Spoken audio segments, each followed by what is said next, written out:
Há uma coisa que é um espinho que está constantemente sendo pressionado em nosso lado. Me refiro à questão: é possível vencer o pecado? Muitas pessoas nos escrevem dizendo que é impossível vencer o pecado.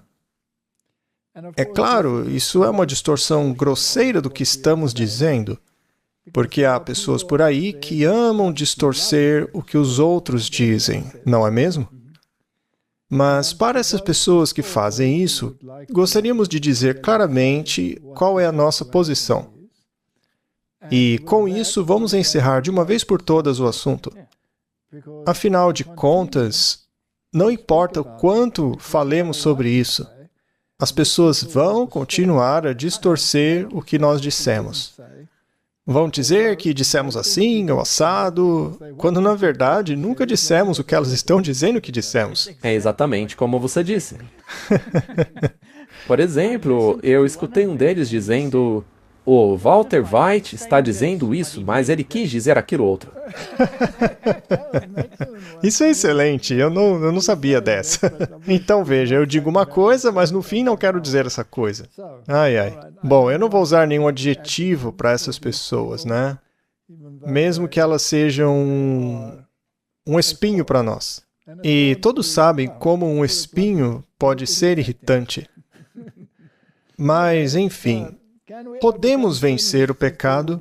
Vamos falar sobre isso rapidamente, sem muitos detalhes. Já falamos sobre isso. Sim, já fizemos vários episódios detalhados. Mas a pergunta é: podemos vencer o pecado? Vamos lá mais uma vez. O que temos dito consistentemente é que nós temos uma natureza pecaminosa. E essa natureza permanecerá conosco até que Cristo venha e transforma o nosso corpo mau em corpo glorioso. E não temos nenhuma justiça para reivindicar além da justiça de Cristo. Se algumas pessoas acham que nós dizemos que é impossível parar de pecar, sinto muito, mas não é isso. Me parece haver alguma disfunção cerebral que as impede de compreender o que dizemos. Muito bem, vamos direto à Bíblia e resolver essa questão. E também ao espírito de profecia. Romanos 3, versículo 10. E, aliás, poderíamos colocar muitos versos aí, mas esse somente basta. Como está escrito, não há justo nenhum sequer. O verso não está dizendo que não há justos até que estes tornem-se perfeitos e sem pecado. Não é isso que diz aí. Não, nem mesmo sobre a última geração. Não. Não há um justo sequer. Nenhum. Então, sinto muito, Marty, mas você não é justo. Mas você pode ser coberto com a justiça de Cristo. Ainda bem. Mas se você acha que você é justo, você está dependendo das suas próprias vestes. Muito bem, vamos ler mais uma vez aquela citação. E já lemos ela tantas vezes aqui, mas enfim. Não podemos dizer que somos impecáveis até que este corpo mau seja mudado e feito em semelhança ao corpo glorioso de Cristo. Martin, você não me engana nem um pouco. Eu vejo perfeitamente que você não tem um corpo glorificado. Eu sei. Bom, eu também não tenho. Mas se buscarmos constantemente seguir Jesus, teremos a bendita esperança de ficar diante do trono de Deus sem ruga ou mancha, ou qualquer coisa do tipo, completos em Cristo, vestidos em sua perfeição e justiça. Isso está em harmonia com Romanos 3, 10? É a mesma coisa? O livro de Romanos simplesmente não incluiu a última parte ainda sobre a retidão e perfeição dele. Sim. Muito bem. Mas isso quer dizer então que estamos condenados a continuar pecando devido à nossa natureza pecaminosa? Não. Agora temos o problema. Mas não dizem que ensinamos que podemos continuar pecando? Eles simplesmente não entenderam. Não, eles não querem entender. Porque eles querem ser perfeitos. Eles se autoproclamam justos. Sim. Bom, o que realmente estamos dizendo aqui, Martin? Veja, nós temos uma tendência para pecar. E essa tendência vai continuar com a gente até que Cristo volte, o que não significa que temos que agir de acordo com essa tendência. Exato. Cristo morreu por nós, e quando aceitamos seu sacrifício expiatório, nos arrependemos e renascemos nele, ele nos cobre com a sua justiça e, por seu Espírito, tira os nossos corações de pedra e nos coloca em harmonia com a vontade dele. Então, o pecado se torna abominável para nós e passamos a vê-lo como ele realmente é. Mas se dissermos que não podemos vencer o pecado, então estamos dizendo que Cristo não faz nada e nossas vidas seriam uma negação do Evangelho. Isso está claro o suficiente? Creio que sim. Então veja, temos uma tendência. Sim, veja o exemplo de um alcoólatra. Sim, se você é um alcoólatra, você é um alcoólatra. Você tem a tendência de beber álcool, correto? O que não quer dizer que você tenha que obedecer a essa tendência, mas você continua sendo um alcoólatra. Basta tomar um golinho de novo e a tendência desperta. Então, Martin, nós temos uma propensão pecaminosa. E para aqueles que pensam que são perfeitos, sugiro que deem uma boa martelada em seu dedo para vermos o quão perfeitos eles são. Especialmente se o fizerem algumas vezes seguidas. É como aquela piada do eletricista despejando chumbo derretido naqueles capacitores. Ele erra o alvo e o chumbo derretido cai nas costas do seu companheiro que estava trabalhando lá embaixo. E o pobre sujeito é preso por atentado ao pudor, por suas palavras. Aí o juiz pergunta a ele, o que você disse? E ele responde, ô Carlos, por favor, meu amigo, tome cuidado com esse chumbo derretido. Você o derramou bem em minhas costas. Eu agradeceria se você tomasse um pouco mais de cuidado, por gentileza. Você acha que o juiz teria acreditado nisso? Eu acho que não. Você não acreditaria, Martin? Enfim. Bom, vamos continuar com o tema, né? Muito bem. Quando o conflito termina, e isso aqui é o espírito de profecia, tá? Quando os tempos de refrigério vierem da presença do Senhor, então os pecados da alma arrependida, que recebeu a graça de Cristo e venceu por meio do sangue do Cordeiro, serão removidos dos registros celestiais e colocados sobre Satanás, o bode emissário, o originador do pecado, e nunca mais serão usados contra o pecador.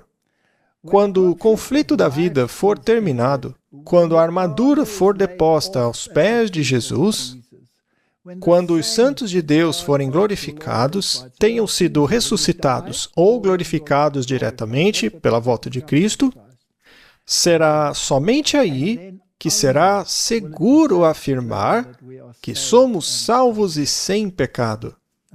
Mas alguns dirão, então você não está certo de sua salvação, não é?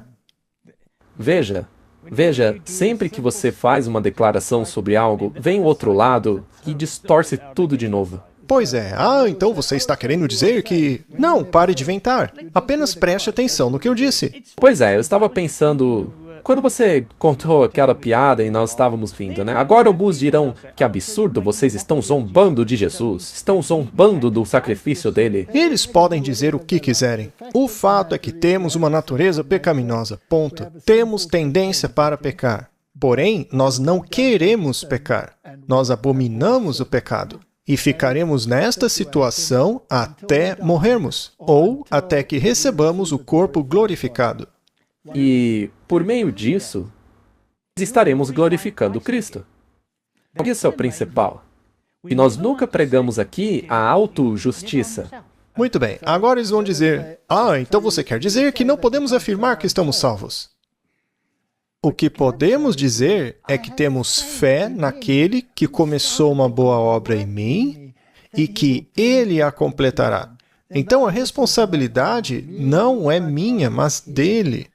Então, abandonem essa busca pelo ego.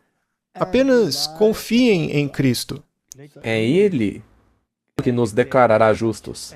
É Ele quem nos declara salvos.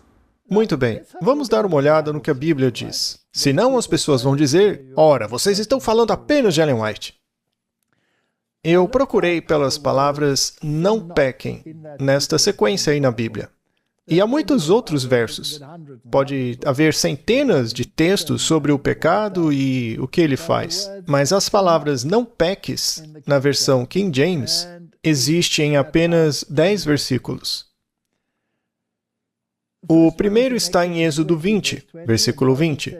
E Moisés disse ao povo, não temais, porque Deus veio para vos provar, para que o temor dele esteja diante de vós, para que não pequeis. Então Deus não quer que pequemos. Não. Não, Ele não quer que pequemos. Mas, se você tem Deus em mente e o reverencia, isso o ajudará a não pecar. É o que o texto quer dizer. Sim, você estará se valendo da ajuda de Deus por se manter fixo nele. Muito bem. Então, quem faz isso em nós? Ele. E isso é o Antigo Testamento. Mas muitos acham que no Novo Testamento a lei desapareceu, então hoje podemos pecar. Mas, opa, caso alguém não perceba, eu estou sendo irônico aqui, tá bom? 1 Samuel 14:34. Então disse Saul, dispersai-vos entre o povo e dizei-lhes, trazei-me aqui cada um o seu boi e cada um a sua ovelha e matai-os aqui e comei. E não pequeis contra o Senhor comendo-os com sangue. Ele não quer que nós pequemos, ele não quer que pratiquemos coisas que são pecaminosas. Salmos 4, verso 4. Temei e não pequeis. Conversai com o vosso coração na vossa cama e aqueitai-vos. Acalme-se e saiba que eu sou Deus, não é? Analise o seu próprio coração para estar em paz com Deus. Salmos 39, verso 1. Ao mestre de música, Salmo de Davi. Eu disse, eu guardarei os meus caminhos, para que eu não peque com a minha língua. Guardarei a minha língua. Guardarei a minha boca com freio, enquanto o ímpio estiver diante de mim. Uau, isso daí é bem forte, hein? Então, ele mantém silêncio quando estiver incomodado Sim. com o ímpio. Ele está lutando contra sua própria natureza caída. Muito bem. Agora lemos em Ezequiel. Contudo, se tu avisares o homem justo, aqui é Deus falando por meio de Ezequiel, para que o justo não peque e ele não pecar, ele viverá. Existe uma condição aí? Sim. Afinal, segundo a Bíblia, o resultado da transgressão da lei é a morte. E o resultado de não pecar é o livramento da alma. Vamos agora para o Novo Testamento. Desperte para a justiça e não peque. De quem é a justiça, Martin? De Cristo. Pois alguns não têm conhecimento de Deus, e falo isso para sua vergonha. Efésios 4, 26. Fiquem irados, mas não pequem. Essa é difícil, hein? Muito. É muito difícil. Que não se ponha o sol sobre a vossa ira. É possível que alguém controle sua ira até o pôr do sol? É algo que realmente exige nossa força de vontade. Estou irado, mas vou me controlar. E não pecar. E se o chumbo derretido desce pelas suas costas? Hein, Martin? Só Cristo para te dar força. Pois é, Martin. João, meus filhinhos, eu escrevo essas coisas para que não pequeis. Mas e se o chumbo derretido descer nas suas costas e você acabar estourando? Temos um advogado junto ao Pai, Jesus Cristo o Justo. Eu acho que eu não consigo parafrasear esse verso aí. Talvez. Talvez. Mas Com certeza vão me interpretar de maneira errada. Se alguém vir o irmão pecar, pecado que não é para a morte, peça e ele dará vida àqueles que não pecam para a morte. Existe um pecado para a morte, e eu não digo que deve orar por esse. Ele está se referindo ao pecado contra o Espírito Santo, quando você perde a capacidade de se arrepender. Mas devemos ajudar uns aos outros, apoiar uns aos outros. Toda injustiça é pecado. E há pecado que não é para a morte. Eu estava pensando, quando estávamos lendo a parte que dizia: se alguém pecar, temos advogado para com o Pai. Agora, existe aquela questão que alguns acreditam que quando ficarmos sem mediador aqui na Terra, é aí que começa o problema. Sim, neste caso, a gente já deveria ter conseguido a perfeição. Mas não, porque o nosso corpo ainda não estará glorificado. Sendo assim, como ficaremos sem o mediador? Ora, a Bíblia nos diz o que vai acontecer. Ele diz que dará ordem aos seus anjos sobre você e eles irão protegê-lo desse ataque. Ou seja, manterão a influência do anjo maligno longe de você. Você foi estabelecido na verdade, você sabe o que é verdade e não vai desistir dela. E então os anjos irão protegê-lo naquele momento até que Jesus volte. A ideia de que algo especial será feito para a última geração é errônea, na minha opinião, porque a maneira como você é salvo ao longo de todas as gerações nunca mudou, e ela não vai mudar no final. Então, quando Elias foi trasladado e levado para o céu, por acaso ele foi um caso especial que recebeu essa bênção aí? Ou ele era como Maria, segundo os católicos, que obteve uma natureza não caída para que pudesse conceber o Salvador? Claro que não. Sendo assim, nada disso se aplica. O plano da salvação será o mesmo até o fim. E quando Jesus vier, ele transformará esse corpo mau em um corpo glorioso, mas quando estivermos aqui sem o mediador, os anjos vão nos proteger das más influências. Será também o Espírito Santo que trabalhou em nós, trabalhou em nossa mente, que manterá nela esse novo padrão de pensamento que escolhemos para que não seja abalado. Sim. É isso que significa estar tão firme na verdade, a ponto de não sermos abalados. Isso é estar selado. Então eu posso dizer, em termos claros, que durante esse período nós não pecaremos. Sim, acho que é correto dizer isso. Nós não pecaremos. Exato, não pecaremos neste período. O que não quer dizer que não teremos mais nossa natureza caída. Nós continuaremos com a tendência ao mal. Ainda assim, não pecaremos neste período. Eu acho que isso esclarece muito a coisa. Neste ponto, nós dizemos a mesma coisa, que não pecaremos. No entanto, nós não acreditamos que neste período nosso corpo já esteja sem a tendência de pecar. Porque, Martin, os anjos são impecáveis? Sim. Eles têm tendência para pecar?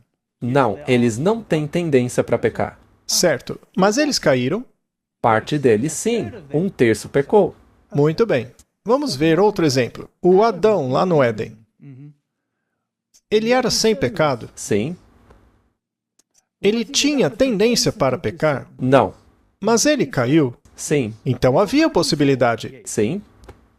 E há uma grande diferença aí. Faz toda a diferença. Então, Martin, mesmo que no fim dos tempos atingíssemos essa natureza perfeita, não poderíamos cair sem o mediador? Não poderíamos cair do mesmo jeito? Com certeza. Outra coisa, quando chegarmos ao céu, ainda teremos liberdade para escolher o pecado? Sim. Martin, se Cristo morreu pela sua liberdade de escolha, por acaso ele vai tirá-la no céu? Não. Isso seria ridículo. Ora, se fosse assim, porque ele não tirou essa liberdade logo no início, não é? Exatamente. Nós ainda teremos liberdade para pecar. Mas iremos? Não. Não. E por quê? Porque aqui estamos escolhendo o caminho da verdade, não da mentira. E quem é a verdade? Cristo é. Aham. Então nem mesmo um anjo está seguro sem Cristo. Se Cristo não tivesse morrido por causa do pecado, mais cedo ou mais tarde, Todos teriam caído.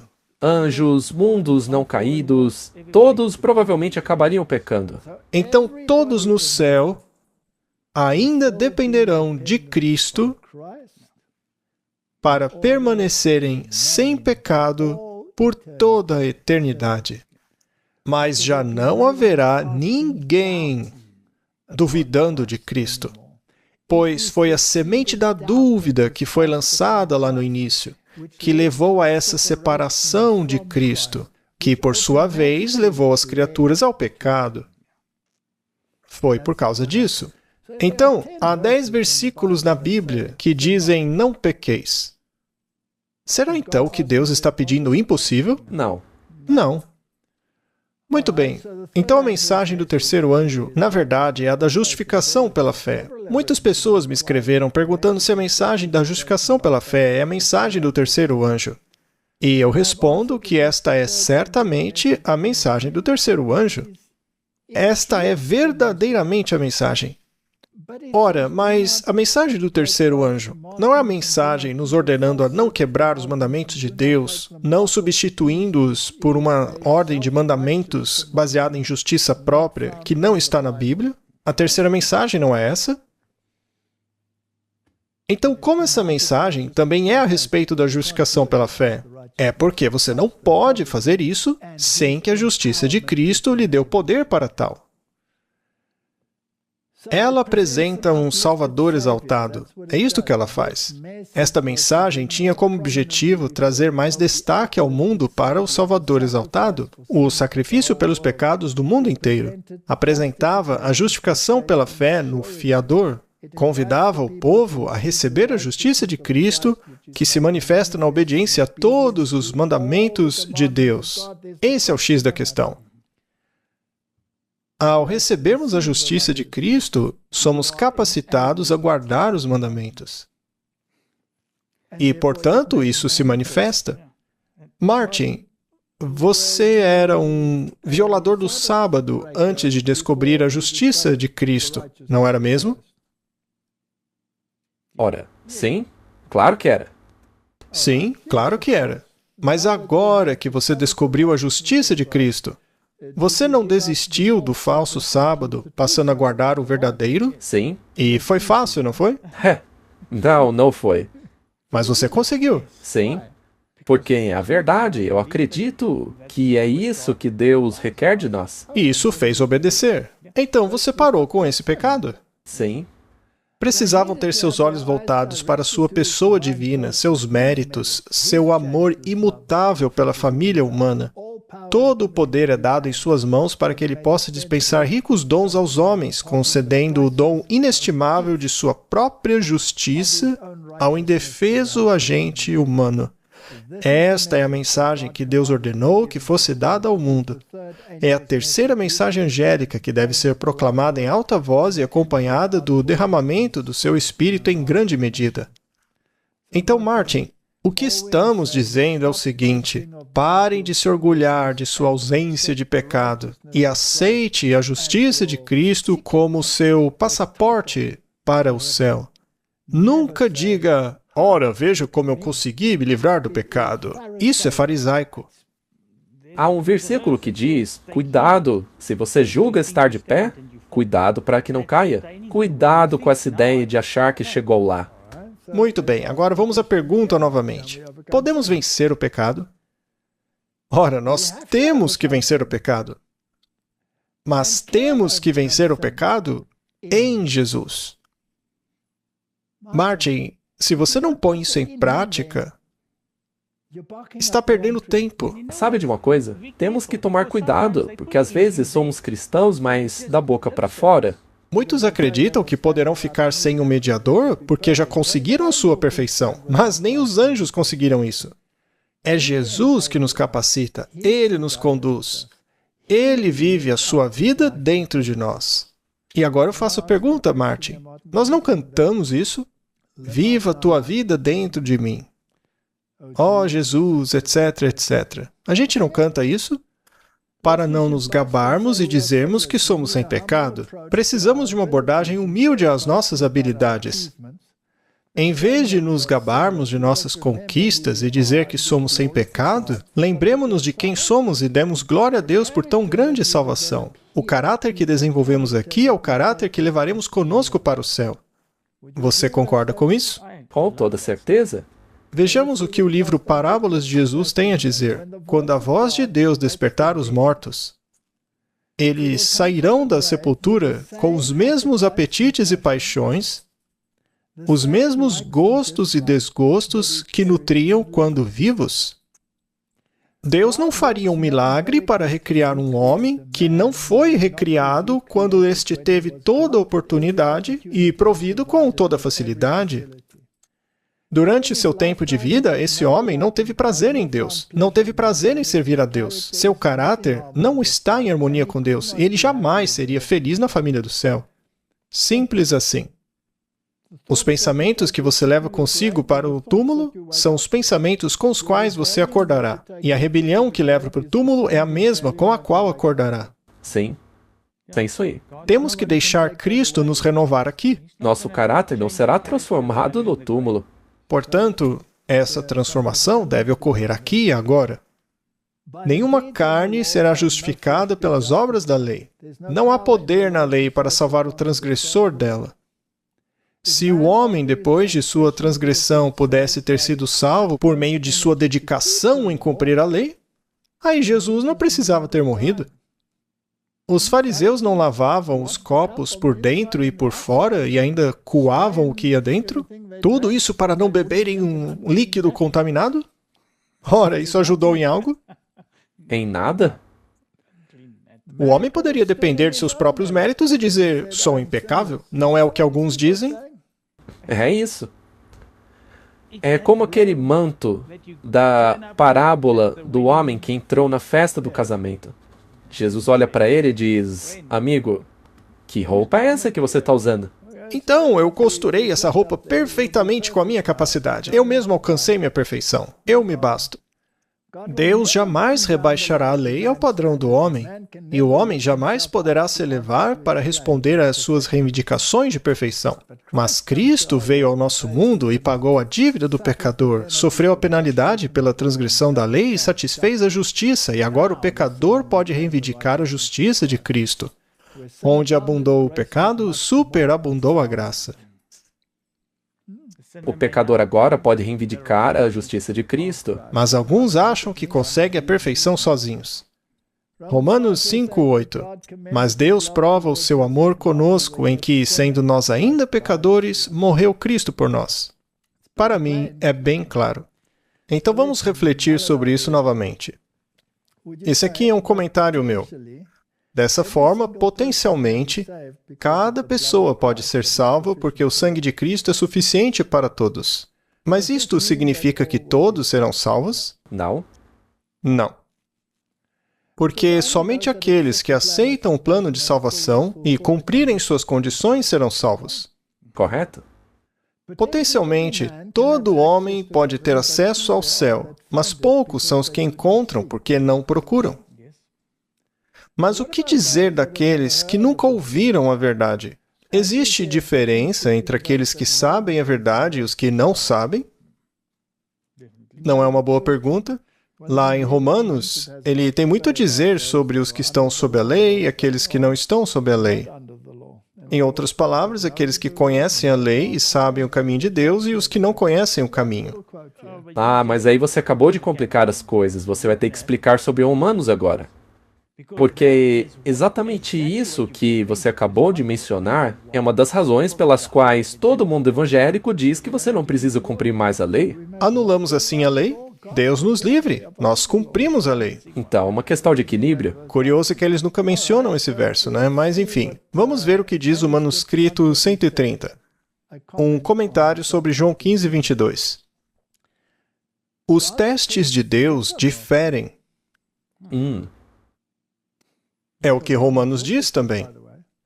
O teste de Deus para os pagãos que não têm luz e para aqueles que vivem onde o conhecimento da verdade e da luz tem sido abundante é completamente diferente.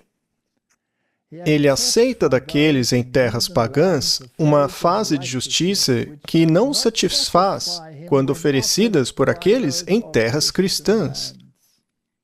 Ele não exige muito onde muito não foi conhecido. Olha que interessante. É uma declaração muito única. E ela está em harmonia total com o livro de Romanos.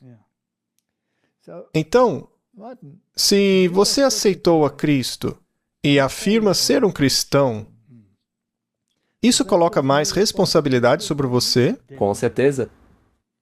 Isto significa, então, que em Cristo devemos nos esforçar para ser um exemplo para os outros? Claro que sim. Temos que trilhar o caminho da santificação. Muito bem. Em harmonia com o espírito de profecia, eu gostaria de declarar publicamente que nunca aleguei ser um homem sem pecado. Nunca afirmei ter superado a minha natureza pecaminosa.